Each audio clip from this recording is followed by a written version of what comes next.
Okay, we are looking at Job chapter 22 today. Let's get into it. Then Eliphaz the Temanite answered and said, Can a man be profitable unto God, as he that is wise may be profitable unto himself? When I first read that, I found that kind of a confusing line, so I consulted the Geneva Study Bible,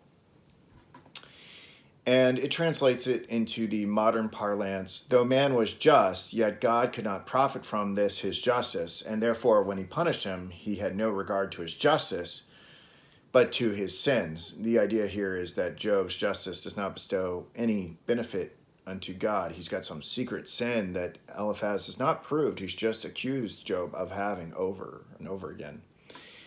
Verse 3, is it any pleasure to the Almighty that thou art righteous? Or is it gain to him that thou makest thy ways perfect? Will he reprove thee for fear of thee? Will he enter with thee into judgment? Another permutation of this previous argument. Eliphaz states that God is not reproving Job because of Job's superior integrity. God is not benefited by it or fears it in this case. He reiterates that Job is being punished for some secret sin, some unspecified secret sin. Verse 5, is not thy wickedness great and thine iniquities infinite? For thou hast taken a pledge from thy brother for naught and stripped the naked of their clothing.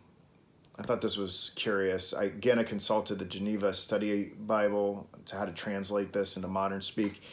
You have been cruel and without charity and would do nothing for the poor, but for your own advantage. That's the first I've heard of that in regards to Job. I mean, we don't have this long, detailed account of Job doing charitable acts, but that doesn't mean that he didn't do them. So where's Eliphaz getting this from? Verse 7, thou hast not given water to the weary to drink, and thou hast withholden bread from the hungry. But as for the mighty man, he had the earth, and the honorable man dwelt in it. So Matthew Henry's concise commentary says, Eliphaz brought heavy charges against Job without reasons for his accusations, except that Job was visited as he supposed God always visited every wicked man. He charges him with oppression, and that he did harm with his wealth and power in the time of his prosperity.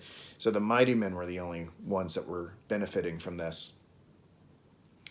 Verse 9, thou hast sent widows away empty, and the arms of the fatherless have been broken. Therefore snares are round about thee, and sudden fear troubleth thee. Or darkness that thou canst not see, and abundance of waters cover thee. Is not God in the height of heaven? And behold the height of the stars, how high they are. And thou sayest, how doth God know? Can he judge through the dark cloud? Thick clouds are a covering of him, that he seeth not, and he walketh in the circuit of heaven. Hast thou marked out the old way which wicked men have trodden, which were cut down out of time, whose foundation was overflown with a flood? Which said unto God, depart from us, and what can the Almighty do for them? So it gets a little referential to the last chapter. Eliphaz is repeating Job's words. This is the Benson commentary from 21:14 through 15. But he does it with a contrary purpose. Job alleged them to show that some men prospered, notwithstanding their professed wickedness, and Eliphaz produces them to show that they were cut off for it.